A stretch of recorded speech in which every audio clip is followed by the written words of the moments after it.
Yo, man, there used to be a time when if you had money in the Swiss banks, man, you were the big boy.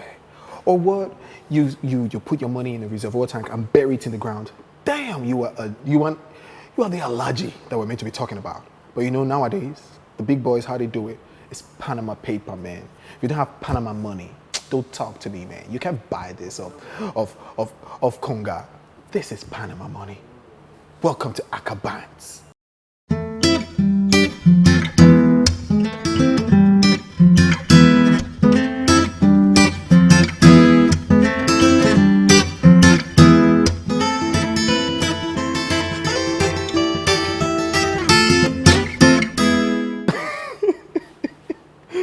Man, that was silly, man. What you guys heard was just silly. Anyways, man, welcome to Akah Bants. Today we're going to be talking about what is with the big boys, and that is Panama paper. Okay, so first of all, I want to highlight what's been happening about this Panama Papers thing. A lot of global political juggernauts and businessmen have been implicated. And of course, our Nigerian politicians are trailblazing. They are going to be there. And that's what I want to highlight today. Some of you who do not know what Panama Paper scandal is all about, that's why Akah Bants is here. We'll give you the news and we serve it to you like it's gist, so that it's all fun and you're entertained. Do you understand what I'm talking about? That is it. Panama Papers, in simple terms, is a train of documents that got leaked from an international law firm called Mossack Foncesca. Am I getting it right, somebody? This law firm actually helped their client with business dealings, setting up business outfits and, organizations offshore outside their hometown. Literally for the main purpose of evading tax and, stashing away stolen funds. So big wigs use the businessmen that are trying to evade tax. Lots of people are in trouble because plenty days for the thief and one day for the owner. Documents for this law firm got leaked, and there are a list of Nigerians who have been mentioned as clients of this law firm. And we have Dan Tata, Dan Juma has been mentioned, Dangote, TB Joshua.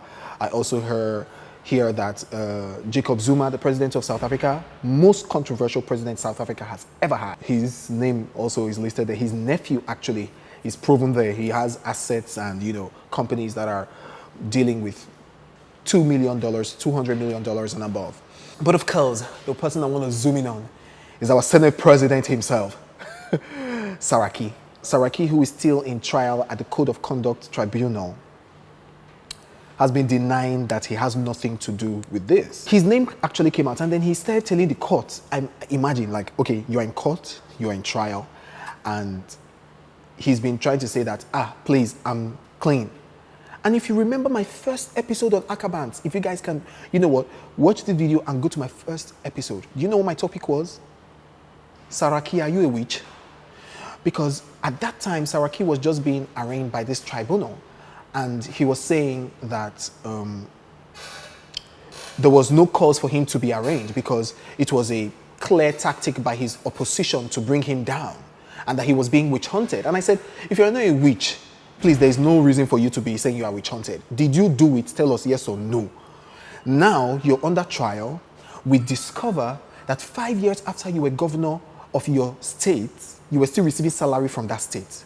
All the money you stole was not enough. You were still receiving salary.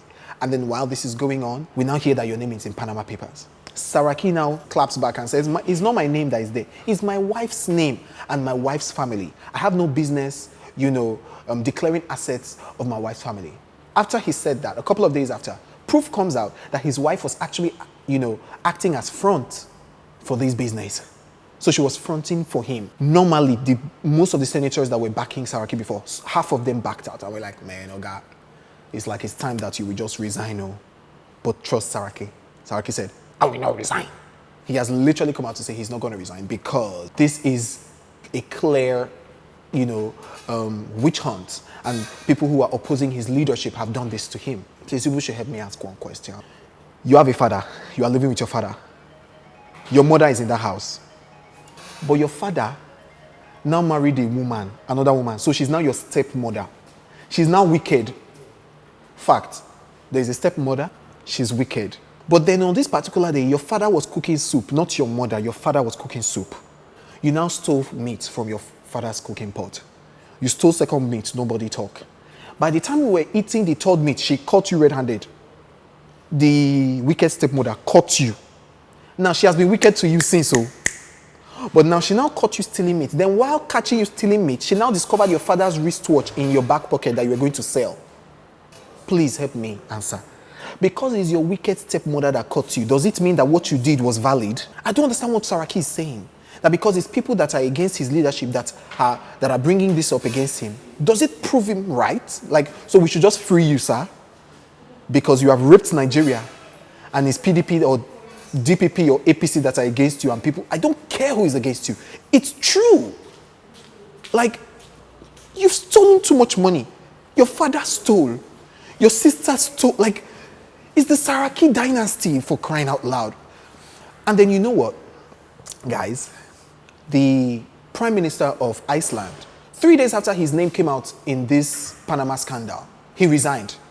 The UK Prime Minister right now is under heat and is being told to resign. Why? Because he sold £30,000 worth of shares in a Panama offshore company before he was Prime Minister. Like, he did this deal before he became Prime Minister, and they're telling him to step down. Then he's now my Senate President.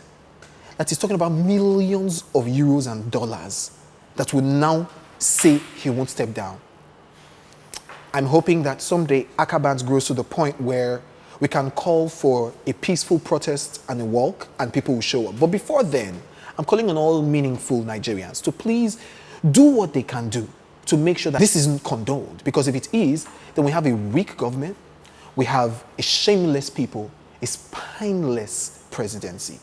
Like, sir, Muhammadu Buhari, as we are chasing people that were siphoning money under Jonathan's era, chase the people that are under your nose. Please, I'm begging you. People have already stopped taking you seriously because, I mean, Amechi is in your cabinet, Fashola is in your cabinet. So you have to prove a point.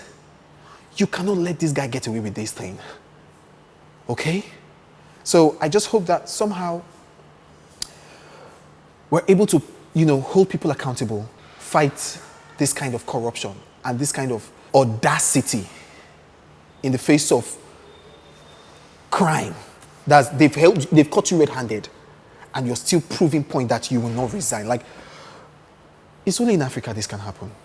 I'm just tired, I'm weak, I don't know what to say. You know what, guys? I don't have words. Help me say something in the comment section, okay? I think time is up right now for Akah Bants. We'll reach out to you later, okay?